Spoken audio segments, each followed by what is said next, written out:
Assalamualaikum warahmatullahi wabarakatuh. Salam sejahtera bagi kita semua.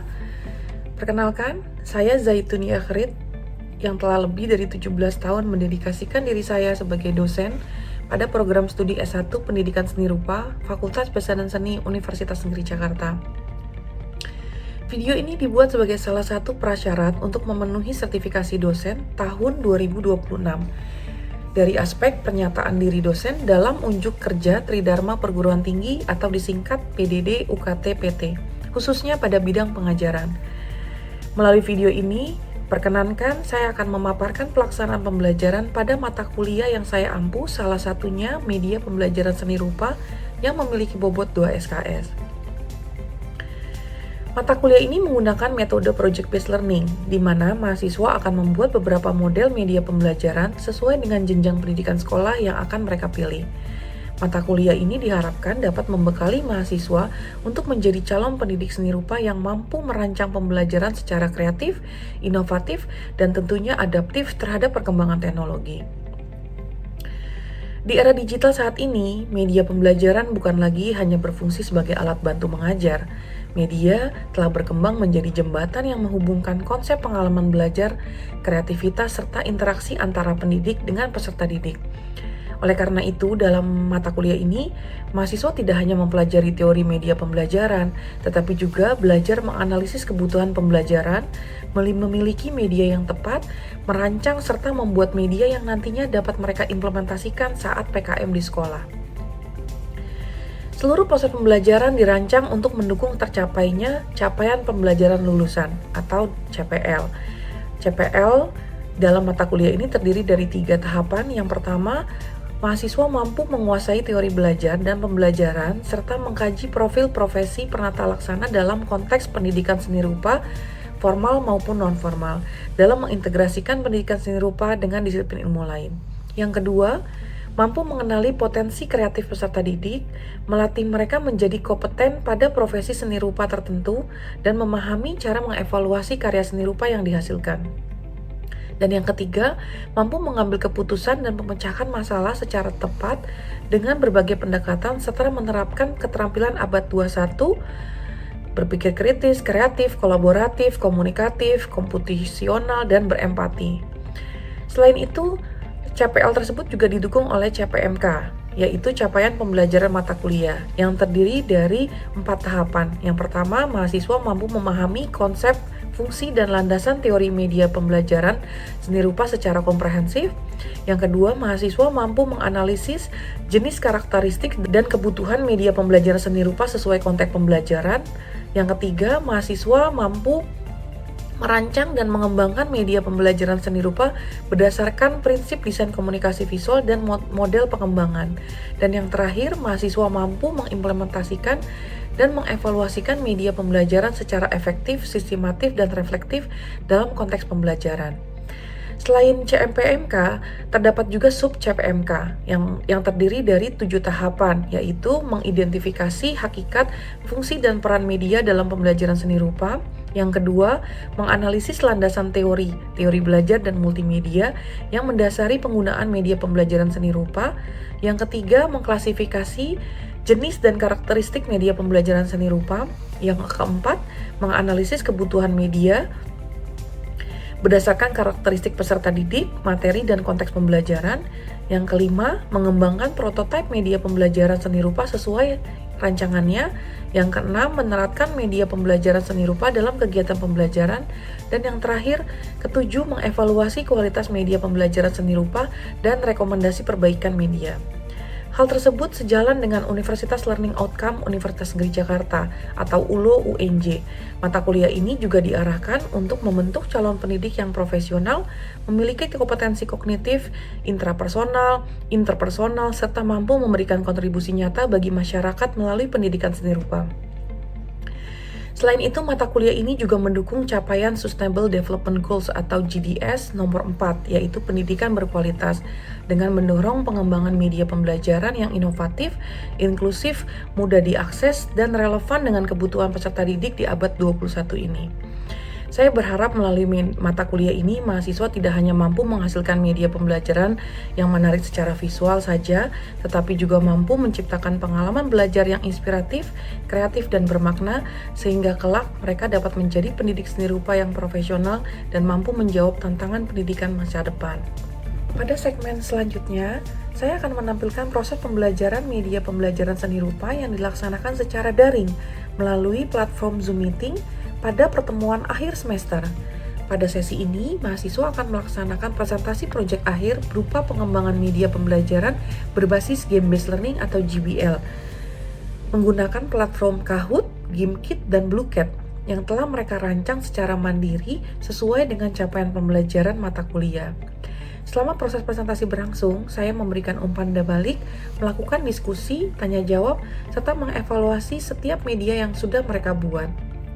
Melalui kegiatan ini, mahasiswa tidak hanya mampu menghasilkan produk media pembelajaran yang kreatif dan inovatif, tetapi juga diharapkan mampu mengkomunikasikan secara akademik yang baik sesuai dengan rancangan yang mereka sudah buat. Akhir kata, saya ucapkan terima kasih. Wassalamualaikum warahmatullahi wabarakatuh. Halo, Assalamualaikum warahmatullahi wabarakatuh. Selamat pagi para mahasiswa di kelas media pembelajaran. Terima kasih kalian sudah bergabung. Ibu sangat excited sebetulnya bertemu kalian walaupun di akhir-akhir semester seperti ini ya. Jadi kalian sudah Ibu tugasi untuk mengerjakan media pembelajaran berbasis GameKit atau berbasis game based learning ya kemarin. Jadi kalian sudah buat di ujian akhir semester kemarin polanya. Namun kita harus presentasi kira-kira gamenya seperti apa sih yang kalian sudah buat nih untuk mata pelajaran media pembelajaran. Jadi secara petunjuk umum, Ibu selalu menyarankan kepada kalian membuat media itu harus yang sesuai dengan jenjang pendidikan yang akan kalian pilih nanti. Itu fungsinya apa? Karena media yang kalian buat itu harus bisa digunakan pada saat kalian mengajar PKM di sekolah. Jadi nggak ada media, tidak ada tugas yang sia-sia. Justru tugasnya itu selalu runtut gitu loh. Jadi ketika kalian memilih jenjang SD, memilih jenjang SMP, memilih jenjang SMA, nah tugas-tugasnya tuh harus selalu berurutan ke sana. Karena apa? Karena itu akan terpakai sekalian nanti pada saat kalian PKM gitu ya. Media pembelajaran cukup banyak. Ibu sudah sampaikan di materi-materi sebelumnya kalau kalian membuat sudah macam-macam di tugas satu, di tugas kedua, bahkan di UTS. Nah, sekarang media game-based learning gitu ya. Karena apa sih game-based learning? Karena memang media pembelajaran game-based learning ini sangat relate dengan anak-anak, dengan kalian atau dengan peserta didik nanti kalian ketika ngajar di sekolah gitu ya. Memang pembelajaran berbasis game ini sebetulnya menjadi tantangan buat buat kalian karena memang kalian itu lahir di lingkungan yang memang semua serba digital. Bahkan ketika mengajar kalian itu sebenarnya nggak relate lagi ketika hanya sifatnya klasikal gitu ya, atau menggunakan buku atau seperti apa. Kalian itu sangat relate dengan semua unsur-unsur digital gitu ya. Jadi kalian lahir udah ada smartphone, kalian lahir udah ada internet, media sosial dan lain sebagainya gitu. Jadi teknologi itu menjadi kehidupan kalian. Sehingga kalian nantinya sebagai guru-guru seni rupanya pun harus bisa kreatif membuat media yang memang cocok untuk generasi kalian gitu ya. Sehingga menjadi intinya adalah media membuat tantangan bagi si murid. Kenapa sih games? Kalian itu rata-rata suka main game gak sih? Rata-rata semua main game. Betul gak? Ya, suka ya. Betul Nah, Ibu. Benar, ketika Ibu. kalian main game, apa rasa yang kalian yang ada di yang kalian rasakan ketika bermain game? Coba, Menyenangkan, Ibu. menyenangkan, excited ya. Lalu pengen cepat-cepat menang gitu. Atau apa? Apa sih kalian tuh biasanya main game apa sih? Kalau dunia kalian itu Kompetitif. ML. Apaan ML. lagi? Selain ML apa? Roblox, gitu-gitu ya. Oke. Jadi gimana caranya kalian membuat media pembelajaran yang si anak-anak ini nantinya murid-murid kalian itu sangat sangat enjoy. Jadi nggak lagi nih menjelaskan misalkan apa sih unsur-unsur seni rupa misalkan gitu. Tapi dikemas menggunakan platform-platform tentang game gitu ya. Oke, jadi kemarin kalian udah ada yang bikin menggunakan Kahoot, menggunakan Bluecat, menggunakan GameKit, atau ada yang menggunakan Quizzes gitu ya. Jadi nanti ibu akan minta kalian presentasi menunjukkan hasil karya yang sudah kalian buat gitu ya. Jadi intinya sekarang ibu minta bantuan sama Afifa untuk membantu mengkoordinir presentasi, siapa saja urutan presentasi yang akan tampil. Dan Ibu berharap kalian juga nanti akan aktif kepada teman-temannya yang akan presentasi. Untuk mempersingkat waktu, Ibu persilakan kepada Afifa untuk membantu. Terima kasih. Baik, apakah sudah terlihat, Ibu? Sudah terlihat. Baik, di sini saya memberi judul Tekstil Hunter, temukan teknik ragam hias. Nah, di sini materi ini untuk jenjang SMP kelas 7. Selanjutnya ada identitas pembelajaran, materinya itu materi pelajarannya itu seni rupa, jenjang pendidikannya SMP kelas 7. Materinya atau topiknya itu tentang menerapkan ragam hias pada bahan tekstil yang saya ambil dari buku Seni Budaya Kurikulum 13 untuk kelas 7. Lalu selanjutnya ada karakteristik peserta didik. Usia peserta didik itu sekitar 12 sampai 13 tahun. Lalu karakteristiknya itu peserta didik yang menyukai pembelajaran, memiliki rasa ingin tahu. Lalu setelah itu ada lebih mudah memahami materi melalui media visual yang menggunakan gambar, warna, ilustrasi, atau contoh-contoh konkret. Selanjutnya ada konsep game. Jadi judulnya itu sesuai dengan yang di awal tadi, yaitu Tekstil Hunter, temukan teknik ragam hias. Kemudian tema game itu adalah petualangan edukatif dalam menjelajahi penerapan ragam hias pada bahan tekstil. Peserta didik berperan sebagai tekstil hunter yang memiliki misi untuk menemukan teknik, mengenali bahan, dan memecahkan tantangan seputar ragam hias tekstil melalui permainan interaktif. Kemudian ada alur gamenya. Alur gamenya itu yang pertama, peserta didik memasuki ruang permainan melalui ID booklet, Bluecat, mohon maaf. Lalu setiap pemain akan menjalani serangkaian tantangan berupa soal dan kuis yang berkaitan dengan materi penerapan ragam hias. Materi yang akan diujikan itu meliputi teknik penerapan ragam hias pada bahan tekstil, lalu kemudian ada jenis dan sifat bahan tekstil, lalu selanjutnya ada bahan pewarna tekstil, lalu yang terakhir ada fungsi ragam hias pada bahan tekstil. Jadi sebelum saya memberikan game, saya akan memberikan materi sesuai dengan buku seni budaya tersebut. Nah, platform yang saya gunakan itu Bluecat. Kenapa saya memilih Bluecat? Karena Bluecat itu memiliki banyak mode yang sepertinya anak-anak di jenjang SMP itu sangat seru gitu Ibu, sangat excited untuk memainkannya gitu.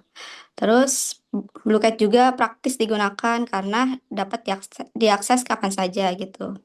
Terus kemudian selanjutnya di sini ada dampak media game-based learning terhadap pembelajaran. Yang pertama, meningkatkan motivasi belajar, kemudian meningkatkan keterlibatan peserta didik, kemudian membantu pemahaman materi, selanjutnya ada melatih kemampuan berpikir dan memecahkan masalah.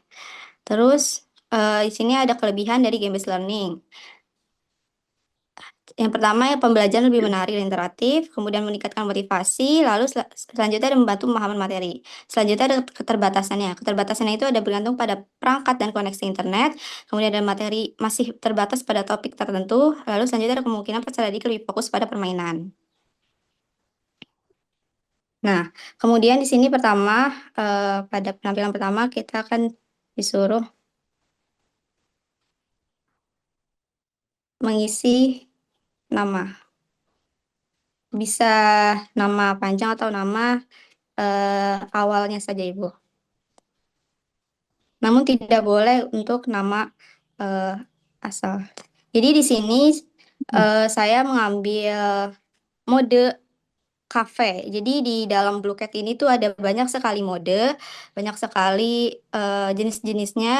Nah, di sini saya akan mengambil mode cafe karena di sini cafe ini tuh tentang eh, seperti game pada umumnya gitu, Ibu, memasak atau memberikan pelayanan kepada customer gitu. Jadi tidak terlihat seperti sedang mengerjakan soal gitu, Ibu. Jadi mulai. Nah, di sini ada Oh ya, untuk soal itu ada 5 soal, satu soal durasinya 20 detik. Lalu di sini kita akan masuk ke soal pertama. Jadi soal pertama ini ada tentang bahan tekstil. Lalu bahan tekstil memiliki sifat sangat lentur, tidak mudah kusut dan dapat menahan panas apabila dipanaskan menjadi lunak. Nah, ketika peserta didik menjawab benar, itu dia akan mendapatkan makanan yang akan diberikan kepada customer.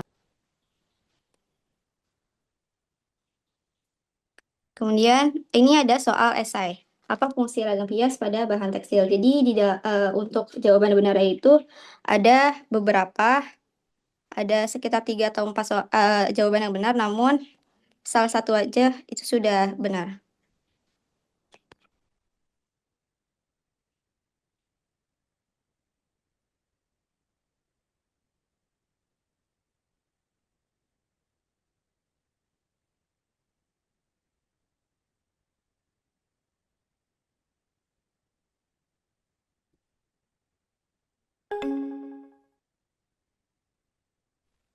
Nah, lalu ini soal terakhir, isian singkat.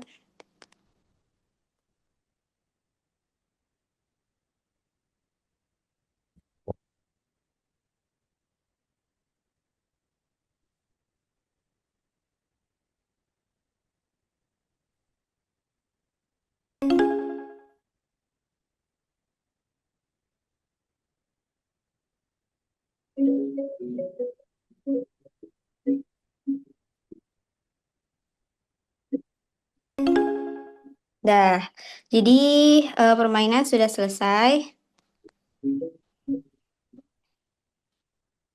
Sini terakhir, anak akan mengetahui total dari poin yang sudah dia dapat.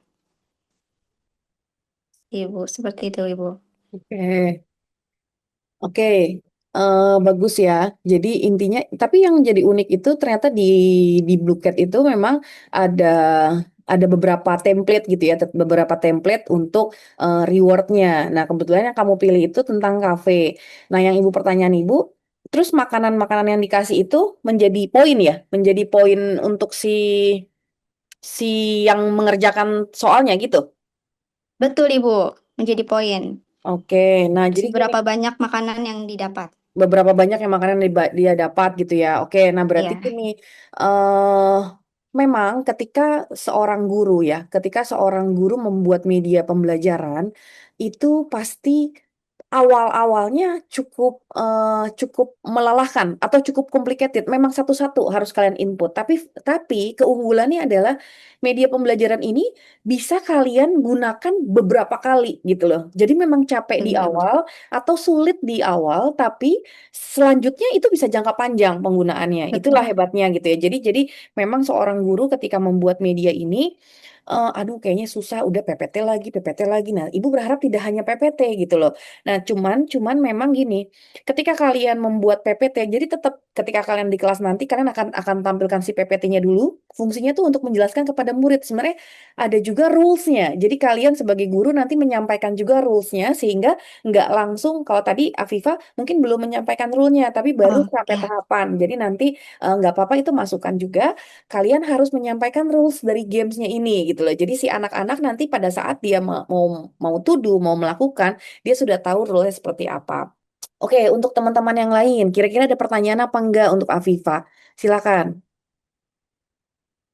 Oke, kalau tidak ada Betul, Ibu. pertanyaan dari temennya belum panas mungkin nggak masalah. Kita masuk ke presenter kedua. Kita akan presentasi yang kedua. Nanti Ibu berharap kalian sudah lebih ada gambaran ingin bertanya seperti apa gitu ya. Apakah sudah terlihat, Ibu? Sudah terlihat. Baik, ya, sebelumnya perkenalkan, Assalamualaikum warahmatullahi wabarakatuh. Saya Kaila Lydia Natasha. Di sini saya membuat presentasi game based learning dengan judul Mengenal Seni Kerajinan dari Bahan Bekas dengan game Kahoot. Nah, untuk jenjangnya itu untuk seni rupa kelas 7 SMP. Selanjutnya di sini ada tujuan pembelajaran. Setelah mengikuti pembelajaran melalui media berbasis game-based learning, peserta didik diharapkan mampu memahami pengertian seni kerajinan dari bahan bekas, mengidentifikasi jenis-jenis bahan bekas organik dan anorganik, menyebutkan contoh bahan bekas yang dapat dimanfaatkan menjadi karya kerajinan, serta menjelaskan manfaat pemanfaatan bahan bekas bagi lingkungan. Selanjutnya di sini ada karakteristik peserta didik yang menjadi sasaran media pembelajaran, yaitu peserta didik yang menjadi sasaran itu di kelas 7 SMP dengan rentang usia 12 sampai 13 tahun. Lalu di sini ada perancangan game-based learning dengan judul game misi daur ulang kreatif. Temanya di sini saya mengambil tema itu kayak kuis, alur permainannya. Guru membuka pembelajaran dan menjelaskan tujuan pembelajaran, peserta didik menyimak materi tentang kerajinan dan bahan bekas melalui pada PAHUD. Ini izin saya percepat, boleh Ibu? Boleh, dipercepat saja saya. Oke, di sini ada tujuan permainannya, bertujuan untuk membantu peserta didik memahami konsep seni kerajinan dari bahan bekas, mengenali jenis-jenis bahan bekas organik dan anorganik, memahami manfaat-pemanfaatan bahan bekas bagi lingkungan, serta menumbuhkan kreativitas dan kepedulian terhadap lingkungan. Nah, cara bermainnya ini, peserta didik membuka situs Kahoot melalui gawai atau laptop, lalu peserta didik memasukkan pin game dan nama pemain. Lalu guru memulai permainan setelah seluruh peserta didik bergabung. Peserta didik membaca pertanyaannya dan memilih jawaban yang dianggap benar sebelum waktu habis. Lalu poin diberikan dan selanjutnya peserta didik mengikuti permainan hingga seluruh soal selesai. Dan pada akhir permainan, peserta didik melihat leaderboard dan memperoleh penghargaan sesuai hasil yang dicapai. Selanjutnya ini ada unsur-unsur JBL. Tujuannya, peserta didik mampu memahami konsep kerajinan dari bahan bekas dan mengidentifikasi cara pemanfaatannya menjadi karya seni. Challenge-nya itu atau tantangannya, peserta didik harus menjawab pertanyaan seputar jenis bahan bekas, teknik pengolahan, manfaat daur ulang, dan contoh kerajinan dalam waktu 20 detik. Jadi, setiap soal itu akan diberikan waktu sebanyak 20 detik. Lalu selanjutnya, ini ada flowchart sederhana. Saya lanjut. Nah, pengembangan medianya ini di segmen pembelajaran, tampilan awalnya diawali dengan cover berjudul Misi Daur Ulang Kreatif yang menampilkan ilustrasi contoh kerajinan tangan. Materi pembelajarannya disajikan dalam bentuk slide interaktif pada Kahoot, meliputi pengertian seni kerajinan tangan, jenis bahan bekas, manfaat, teknik pengolahan, dan contoh karya kerajinan. Lalu ada evaluasi dan refleksi. Mohon maaf sebentar. Nah, di sini ada kelebihan dan keterbatasan. Kelebihannya itu untuk platform Kahoot pembelajaran lebih menarik dan interaktif, meningkatkan motivasi dan partisipasi peserta didik, menyediakan umpan balik secara langsung melalui skor dan leaderboard, membantu peserta didik memahami materi melalui media visual, dan menumbuhkan kepedulian terhadap lingkungan melalui tema daur ulang. Keterbatasannya itu membutuhkan koneksi internet yang stabil, membutuhkan perangkat digital seperti telepon pintar atau laptop. Sebagian peserta didik dapat merasa terburu-buru karena adanya batas waktu. Kompetisi dalam permainan dapat membuat beberapa peserta didik lebih fokus pada skor daripada pemahaman materi.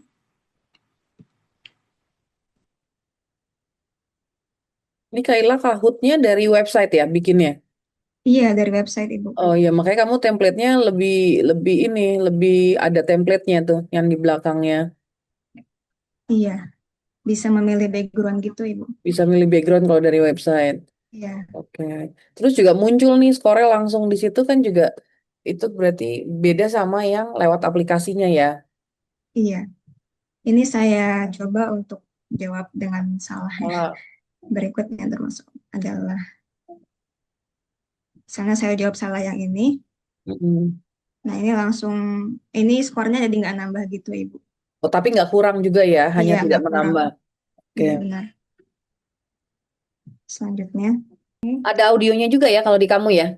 Iya, ada. Harusnya Oh, ada. Tidak audionya terdengar itu jadi. bisa memilih atau memang hanya template yang udah ada? Udah dari template ininya, dari websitenya. Hmm. Misalkan kalau jawaban benar apa? You are correct gitu, nggak ada suara seperti itu, nggak hanya musik aja, background aja. Hanya musik aja. Oh, oke. Kayak sound aja. Oke, ini soal yang terakhir.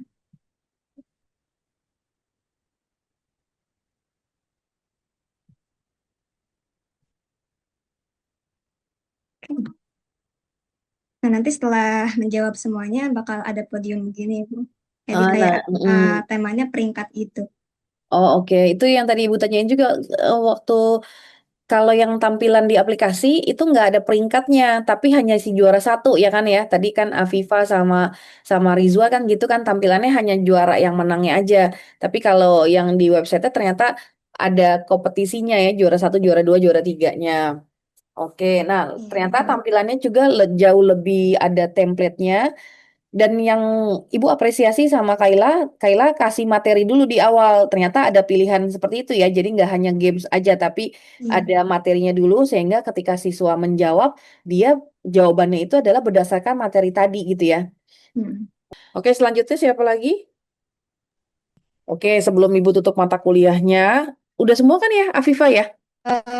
Untuk list antriannya sudah semua, cuma mungkin ada beberapa mahasiswa yang belum mengantri atau yang itu Bu, yang tadi Oh ya video nggak apa-apa itu. kalau yang video nggak apa-apa. Ya oke, udah Mm-mm. mungkin itu aja nggak masalah. Intinya Ibu minta maaf sama kalian kalau ada yang merasa presentasinya tidak seperti yang awal-awal. Nggak apa-apa, kalian jangan merasa nanti nilainya lebih rendah. Nggak sama sekali. Ibu hanya ingin, sebenarnya tujuan ini kan pertemuan ini memang Ibu hanya ingin melihat bahwa media yang kalian buat itu betul-betul bisa dioperasionalkan, bisa dipakai gitu ya. Ibu berharap Ibu selalu mengajarkan kepada kalian, walaupun kita beberapa kali menggunakan WhatsApp group ya, kalau eh, media pembelajaran itu adalah alat untuk kalian menjelaskan atau menjelaskan kepada murid-murid kalian atau memberikan materi kepada mereka tentang topik tertentu. Nah, kita menggunakan media untuk menyampaikan informasi atau informasi hal tersebut itu semua pakai bantuan media. Media-media seperti ini, contoh yang game kit ini, contoh media-media menggunakan game ini sangat relate dengan kalian. Karena kalian itu memang generasi di mana sangat familiar dengan teknologi. Begitupun nanti murid-murid kalian. Dan ibu tidak pernah atau ibu memaksa kalian membuat media itu yang sesuai dengan topik sekolah yang kalian pilih. Kenapa? Media ini tidak sekedar tugas, tapi media ini nantinya akan kalian pakai ketika kalian PKM di sekolah. Kalian udah lebih percaya diri karena ketika kalian masuk sekolah itu kalian sudah siap sekali dengan medianya. Karena kalau kalian udah masuk sekolah, kalian kadang suka susah menyiapkan. Misalkan gini nanti di PKM itu kan kalian akan ada ujian PKM. Nah, kalian tuh nggak akan punya waktu karena udah banyak tugas dari sekolah. Tapi kalau kalian sudah matangkan di sini, ketika kalian ujian kalian udah punya bahannya. Jadi seperti itu ya. Terus itu yang Ibu bilang tadi ya. Terima kasih untuk satu semesternya. Ibu mohon maaf kalau Ibu ada salah-salah selama dalam proses pengajaran. Semoga apa yang Ibu sampaikan kepada kalian semua bermanfaat ya untuk kalian dan untuk bekal kalian. Oke, terima kasih. Assalamualaikum warahmatullahi wabarakatuh. Demikian paparan singkat mengenai pelaksanaan pembelajaran pada mata kuliah Media Pembelajaran Seni Rupa yang saya ampuh di program studi Pendidikan Seni Rupa Fakultas Bahasa dan Seni Universitas Negeri Jakarta. Melalui mata kuliah ini, saya berkomitmen untuk terus menghadirkan proses pembelajaran yang berpusat pada mahasiswa, inovatif, adaptif terhadap perkembangan ilmu pengetahuan dan teknologi, serta mampu membekali mahasiswa dengan kompetensi pedagogi, profesional, dan kreatif dalam mengembangkan media pembelajaran seni rupa yang relevan dengan kebutuhan pendidikan abad 21. Saya sangat meyakini bahwa pembelajaran yang berkualitas tidak hanya menghasilkan penguasaan pengetahuan, tetapi juga membentuk karakter, kemampuan berpikir kritis, kreativitas, dan kolaboratif, serta kepedulian terhadap pengembangan pendidikan berkelanjutan. Pada kesempatan ini, saya menyampaikan ucapan terima kasih dan penghargaan setinggi-tingginya kepada Kementerian Pendidikan Tinggi, Sains dan Teknologi Republik Indonesia atas penyelenggaraan program sertifikasi dosen sebagai upaya peningkatan mutu dan profesionalisme dosen Indonesia. Saya pun mengucapkan terima kasih kepada Universitas Negeri Jakarta, khususnya kepada pimpinan universitas, pimpinan Fakultas Bahasa dan Seni, serta pimpinan program studi pendidikan seni rupa atas dukungan, kepercayaan, dan kesempatan yang diberikan kepada saya untuk terus mengembangkan kualitas pendidikan, penelitian, dan pengabdian pada masyarakat. Apresiasi saya yang tulus saya sampaikan kepada rekan dosen, tenaga kependidikan, serta mahasiswa program studi seni rupa yang senantiasa menjadi mitra dalam menciptakan suasana akademik yang kolaboratif, inspiratif, dan berorientasi pada pendidikan yang berkualitas. Semoga ikhtiar yang dilakukan bersama dapat memberikan kontribusi nyata terhadap kemajuan pendidikan tinggi, khususnya dalam bidang pendidikan seni rupa. Terima kasih atas perhatian Bapak dan Ibu. Waalaikumsalam warahmatullahi wabarakatuh.